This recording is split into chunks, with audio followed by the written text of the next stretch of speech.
저희 오전에 배웠는데 저희 소장님께서 어찌나 친절하고 차근차근하게 가르쳐 주시는지 네, 많은 도움이 됐습니다. 이 오후 시간도 많은 도움이 있으셨으면 좋겠고요. 박수로 우리 소장님 모시도록 하겠습니다. 네. 인사 다시 드리겠습니다. 마인드온 심리연구소에서 일을 하고 있고요. 이름은 배지석입니다. 반갑습니다. 네.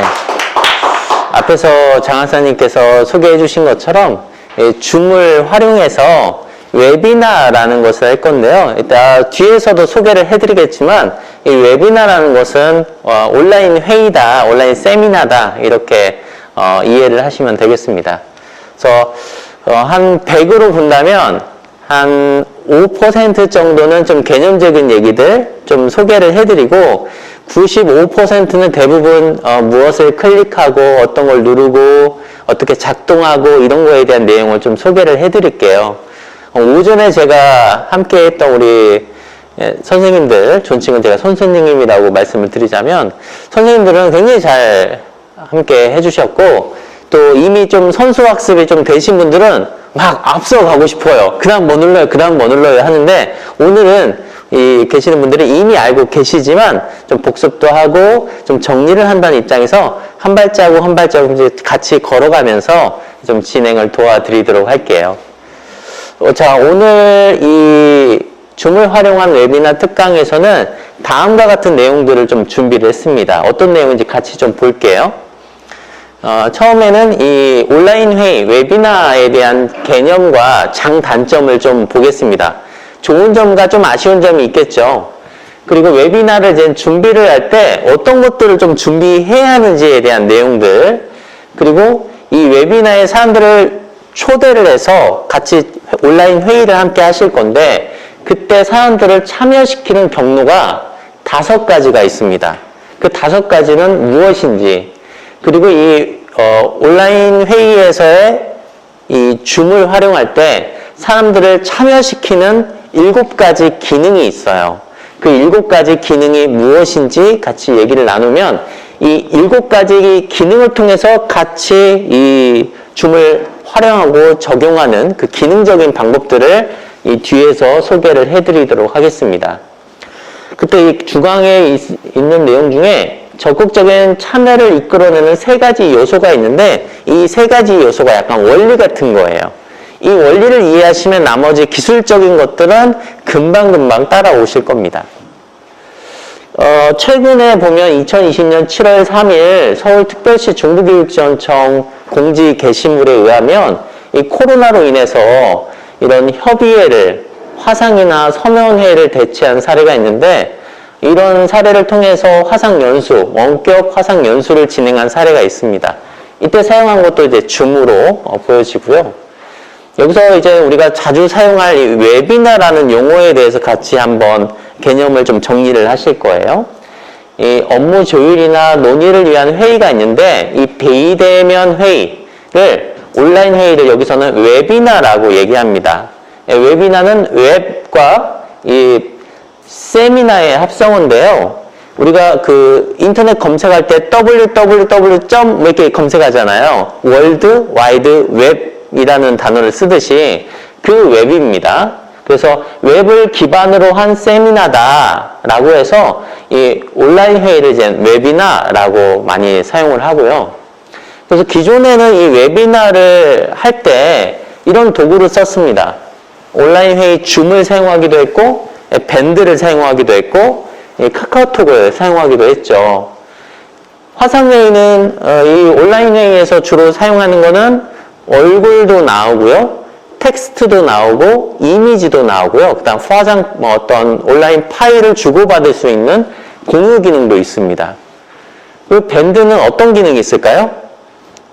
이 준비하는 사람은 얼굴은 나오지만 참여하는 사람들은 얼굴은 나오지 않고 그냥 텍스트로만 상호작용을 하게 되죠. 카카오톡은 이미 많이 사용하셔서 아시겠지만 이 함께하는 사람 1대1 관계는 얼굴을 봐가면서 서로가 상호작용하지만 여러 명이 서로가 이야기할 때는 텍스트 중심으로 이루어집니다. 이런 도구들이 기존에 있다는 걸 좀 말씀드리고요. 자, 본격적으로 이제 웨비나를 준비를 할 때 어떤 과정을 거치는지 소개해 드릴 거예요. 전체 3가지 단계로 소개를 해 드릴 건데, 제일 첫 번째 단계는 웨비나를 어떻게 준비할 것인가, 두 번째는 웨비나 진행자와 참여자를 함께 할 때 이 회의 내용을 어떻게 작게 쪼갤 것인지에 대한 내용, 그리고 웨비나 모니터링을 어떻게 의견을 받아서 온라인 회의를 진행할 것인지에 대한 내용을 소개해 드릴게요. 제일 처음에는 이 웨비나를 어떻게 준비할 것인지에 대한 내용이에요. 우리가 보통 오프라인 회의할 때는 좀 어떻죠? 오프라인 회의에서는 뭐만 준비하면 돼요? 회의 자료, 볼펜, 때로는 노트북이나 녹음기를 가지고 회의 장소에 가서 참여를 하시면 됩니다. 근데 웨비나는 어떤가요? 사전에 컴퓨터가 있어야 하고, 그 다음에 스피커하고 마이크도 있어야 하고, 그것과 관련된 프로그램도 정상적으로 설치가 되어 있어야 합니다. 여기서 이제 그런 내용을 얘기하는 건데요. 기본적으로 웨비나를 작동시키기 위해서는 웨비나에 필요한 환경을 준비하는 것이 필요합니다. 그래서 가장 먼저 스마트폰 또는 컴퓨터, 데스크탑, 또 웹캠, 마이크, 헤드폰, 스피커 등이 설치되어 있는 PC를 준비를 해 주셔야 하고요. 또 웨비나를 할 때는 그 공간도 좀 조용하게 좀 집중하실 수 있는 물리적인 공간도 선택하셔야 합니다. 그래서 이 외부 소음이 마이크로 들어올 수 있기 때문에 그런 점을 항상 유의해 주셔야 돼요. 이거 기억나시나요? 네. 오래된 이야기죠. 2017년도 3월 10일 날 부산대학교 로버트 켈리 교수가 BBC 방송을 하는 도중에 누가 들어와요? 아이들이 들어와서 깜짝 출연을 하게 되죠. 그런 상황에서 굉장히 당황스러웠던 장면이죠. 아이들이 들어오니까 뒤에 따라 누가 들어왔어요? 어머님이 들어와가지고 아이들을 이 유모차를 끌고 나가는 장면이 방송으로 노출된 어떤 이야기가 있었죠. 그런 것처럼 여러분이 재택근무를 하시거나 웨비나를 하실 때는 항상 그런 외부적인 환경 조건을 갖추시고 진행을 하셔야 합니다. 실제로 또 이런 환경을 구축한다 해도 웨비나 이런 장비들이, 온라인 회의 관련된 장비들이 실제로 정상적으로 잘 작동이 되는지도 괜찮으세요? 이런 일들이 일어나요. 예상치 못한 일들. 의자가 막 뒤집어지고, 네. 얼마나 많은 일들이 일어날까요? 네. 그래서 이런 일들이 일어나고, 실제로 이런 보낼 파일들도 정상적으로 작동이 되는지 사전에 좀 확인을 해 보셔야 합니다. 또 참가자에게는 회의 10분 전 미리 참가 여부를 알 수 있게끔 메시지를 좀 보내는 것이 반드시 필요하겠죠. 웨비나 진행자와 참여자, 또 회의 내용을 좀 작게 쪼개는 것이 필요한데요. 우리가 일단 알고 있는 것처럼 회의를 워낙 많이 하셨을 테니까 회의라는 것은 정해진 어떤 논의 주제를 좀 좁혀서 안을 마련하는 것이죠. 근데 이제 우리가 오프라인, 이런 대면 회의에서는 어떤 한 사람이 일방적으로 막 얘기할 수도 있어요. 하지만 이 웨비나에서는 한 사람이 일방적으로 얘기하게 되면 이 회의가 잘 이루어지지 않을 수 있습니다. 굉장히 또 피곤하겠죠. 그래서 회의 진행자, 회의를 이제 주관하는 분이 이 웨비나를 했을 때는 미리 회의 중 지켜야 할 규칙들을 미리 언급을 하시고, 자, 지금부터는 이 안건에 대해서 얘기하실 건데 이거에 대해서는 지금부터 2분 정도 한 분씩 이야기하시겠습니다. 라고 시간 타이머 역할을 해주시는 분이 필요하세요. 그래서 그런 분, 타이머 역할을 하시는 분이 필요하고, 또 진행해 주시는 분은 퍼실리테이션이라고 해서 그 사람이 또 그 논의 주제에 대해서 적절하게 얘기해 주실 수 있게끔 촉진하는 분도 역할도 필요하시겠죠. 그래서 이 줌으로 하시게 되면 참여하시는 분들은 알겠지만 너무 많은 사람들이 동시에 들어오면 한 화면에 얼굴이 다 보이지 않습니다. 그래서 대략 한 5명에서 한 10명 내외가 가장 적절하죠. 그리고 이제 웨비나 모니터링이라는 게 필요한데요. 실제로 이 줌을 통해서 회의를 하시면 앞에서 어떤 했던 내용들이 좀 뭔가 보완이 필요하다, 이런 경우도 많이 있으실 거예요. 그래서 이 웨비나를 진행할 때는 한 분이 모니터링 요원이 되어서 이 진행을 할 때마다 이런 걸 좀 보완했으면 좋겠다라는 분의 역할을 주시고 다음 회의 때는 그런 것들을 좀 보완해 가면서 진행하는 것이 이 모니터링 의견 받기이고요. 그리고 이 웨비나를 했을 때 장단점이 있어요. 어떤 장단점이 있냐면 먼저 단점입니다. 빨간색만 같이 한번 읽어볼까요? 시작. 그만큼 비대면 회의를 많이 하고 있는데 대면 회의만큼의 성과를 내려면 4배 정도의 시간이 더 든다라는 의견이 있다고 합니다. 그만큼 에너지가 더 많이 들어간다는 뜻이에요. 그리고 빨간색을 또 읽어볼까요? 시작. 가장 큰 단점은 집중력의 어려움이다. 네, 가장 큰 단점은 집중력의 어려움이다. 실제로 해보시면 아시겠지만 이것만 온전히 집중하는 게 매우 어렵습니다. 문자도 갑자기 오고 아이도 들어오고 밖에는 소음 들어오고 그러면 우리가 실제로 이 대면 상황에선 어떤 사람이 집중 못하면 이렇게 얘기하죠. 어이 박 선생 좀 집중 좀 해요. 이렇게 우리가 주의 전환을 요구하지만 실제 비대면에서는 그런 것들을 하나하나 신경 쓰는 게 매우 어렵죠. 그래서 집중력의 어려움이 있고 자 아래 빨간색도 한번 보실까요? 같이 시작. 비대면 회의는 아는 사람들과 이야기하거나 긴 이동 시간과 출장이 필요할 때 짧은 논의 내용이나 정보 교환일 때는 적합할 수 있다. 이렇게 어떻게 보면 평상시 관계가 좀 되어 계시거나 또 긴 이동 시간, 뭐 여기에서 뭐 경남 이런 어떤 먼 지역에 굳이 가지 않아도 우리가 이런 비대면 회의, 웨비나를 통해서 훨씬 더 효용 가치가 높은 것이 이 웨비나의 장점이라고 얘기할 수 있겠습니다. 자, 지금부터 이제 본격적으로 이제 웨비나를 하는 과정을 소개해 드릴 건데요. 여러분이 준비하실 때 이 4가지에 대한 거를 여러분이 먼저 생각을 하시고 준비하시면 좋을 것 같습니다. 최적의 웨비나 개최 시기는 언제로 좀 이 데이터에서는 보여지나요?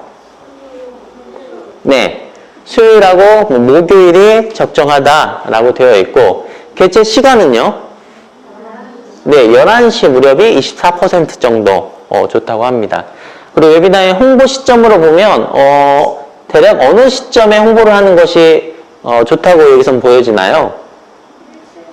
일주일 정도, 네, 하루 전이나 일주일 정도. 그리고 여기 보면 보름 전에 알리는 것도 좀 중요하고 그 당일날도 알리는 것이 필요하겠습니다. 그리고 웨비나 홍보 이메일 발송일은 언제라고 좀 나오나요? 화요일, 수요일, 목요일에 이메일 발송해서 미리 알리는 거예요. 그래서 우리가 이 대면 회의에서는 미리 좀 언급을 하고 얘기를 하면 바로바로 참여할 수 있지만 웨비나에서는 이런 과정을 꼭 거쳐야 하는 것이 중요하다라는 이야기가 있습니다.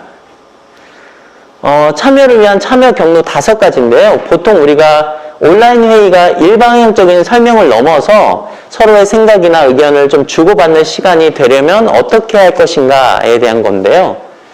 먼저 온라인 회의를 좀 진행을 앞두고 계신다면 이런 고민을 합니다.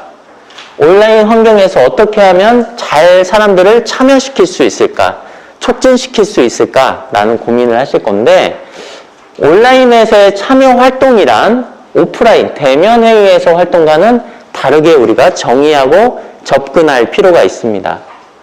특히 온라인 회의에서는 참여 활동, 사람들을 좀 참여시킬 수 있게끔 하는 것을 조금 더 가볍게 이야기해 주시는 것이 좀 중요한데요. 5가지 참여 경로가 있습니다. 제일 첫 번째는 우리가 온라인 회의가 아니라도 일반적으로 우리가 회의하거나 교육하거나 할 때는 이 쓰기, 클릭하기, 타이핑하기 등 있겠죠. 그리고 생각하기도 있습니다. 그리고 보기, 읽기, 듣기, 말하기 등을 통해서 사람들에게 참여시키고 어떤 결과물을 만들어내죠. 하지만 온라인에서는 이런 5가지 참여 경로를 종합적으로 하나하나 일으킨다는 것이 좀 필요한데 여기서 중요한 것은 작은 참여를 모이는 겁니다. 작은 참여. 그러면 이 줌에서의 7가지 핵심 기능을 통해서 사람들을 참여시키는 이 작은 참여라는 것을 한번 보도록 할게요. 줌에서의 기능, 7가지 기능이 있는데요. 한번 같이 보도록 하겠습니다. 여기부터 한번 볼까요? 제일 처음에 뭐죠? 채팅이 있습니다. 온라인 이 기능인 줌에서 채팅을 통해서 사람들을 참여시키는 기능이 있고요. 두 번째는 소회의실이라는 기능이 있어요. 여러 사람들이 있을 때 그 사람 각각의 그룹별로 의견을 취합하고 어떤 결론을 도출해 가는데 이 소회의실이라는 기능을 적용하실 수 있고, 그 다음은 피드백 아이콘이라는 것이 있는데 이 피드백 아이콘을 통해서 서로의 의견들을 종합할 수 있죠. 빠르게 상징적으로 은유적으로 알릴 수 있고요. 주석을 통해서 이 사람들이 갖고 있는 생각을 글로 표현하거나 스탬프, 도장이라는 아이콘을 통해서 사람들의 이야기를 모을 수 있습니다. 그리고 설문조사, 그리고 마지막 화면 공유와 파일 공유를 통해서 사람들의 참여를 촉진시킬 수 있는 기능으로 이 줌에서 온라인 회의를 이끌 수 있겠죠. 핵심적인 원리입니다. 이 3F라고 하는데 온라인 회의에서의 참여자를 촉진하는 3F인데요. 자, 같이 한번 읽어볼까요? 시작! 진행자의 믿음, 두 번째 플랫폼 기능에 대한 이해, 세 번째 퍼실테이션 기술입니다. 이 온라인 회의, 이 웨비나에서 사람들을 참여시키는 데 있어서 이 세 가지 원리를 여러분이 이해하시는 게 매우 중요하겠습니다. 제일 첫 번째 진행자의 믿음인데요. 여러분이 이미 알고 계시겠죠? ICT라는 용어가 이제 일상적으로 많이 쓰이게 됩니다. 우리가 Information and Communication Technology라고 하죠. 이 ICT라고 하는데 정보통신 기술을 얘기합니다. 이것과 관련된 용어가 있죠? 사물 인터넷이라고 들어보셨어요? 이제 많이 사용하는 이 사물 인터넷 기술이 과거에 이런 경영 환경에서도 많이 적용된 때가 있었는데 요즘은 일상화되어 버린, 여러분 뭐 기한을 쓰거나 결제를 받을 때 어떻게 하세요? 종이에다가 사인 받던가요? 대부분 전자로 처리하잖아요. 근데 당시 1990년대 연구에서는 사람들이 이런 기술에 대해서 무슨 이거를 전자로 사인을 받아, 사람 얼굴을 보고 사인을 받아야지, 이런 어떤 의견들이 있었다는 거죠. 그 기술에 대해서 믿지 않는 겁니다. 그런데 연구에 의하면 이런 믿음이 중요하다고 얘기를 하고 있어요. 이것도 한번 같이 소리내서 읽어보실까요? 시작! 기술을 사용하는 사람의 믿음이 태도를 낳고 태도가 의도를 일으키며 의도가 행동하게 한다는 것이다. 즉 기술을 사용하는 사람이 믿음이 있어야 궁극적으로 기술을 수용하는 행동을 한다는 주장입니다. 여러분이 줌을 통해서 온라인 회의를 하고 이 온라인 회의를 통해서 우리가 이루고자 하는 목표를 달성할 수 있다고 여러분 스스로 믿어야 사람들에게도 그것이 전해진다는 거죠. 만일에 여러분이 이렇게 얘기하면 어떤 반응이 나올지 준비를 해보았습니다. 비대면 회의하시는 힘드시죠? 아휴, 좀 참아 주세요. 줌으로 하는 수업이라 집중하기 어렵죠? 회의 시작하겠습니다. 얼굴 보고 회의하면 더 좋은데 어쩔 수 없잖아요. 아쉽잖아요. 어쩔 수 없어요. 우리 코로나니까 회의는 이렇게 합시다. 이렇게 얘기하면 사람들은 어떤 반응을 이끌게 되시냐면 어쩐지 내가 온라인 회의할 때마다 되게 힘들더라. 이 온라인 회의는 집중이 잘 안 되는 거야. 원래 이거 결과도 별로 안 좋아. 라고 사람들이 반응하게 되죠. 그래서 오히려 온라인 회의를 통해서 낮은 기대와 저조한 참여를 유발하게 됩니다. 오히려 이런 표현이 더 좋습니다. 여러분이 온라인 회의를 주관하신다면 이렇게 얘기하는 거예요. 참여자들한테. 새로운 환경에서 흥미롭고 좋습니다.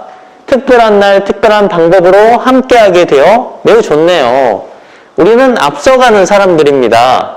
새로운 형태의 회의로 함께할 수 있어서 너무나 고맙습니다. 새로운 환경에 도전한 여러분이 참 자랑스럽습니다. 어디서나 함께할 수 있어 행복합니다. 라고 여러분이 표현해 주시면 그만큼의 기대와 결과를 가져올 수 있다는 믿음을 함께 해 주시기 바랍니다.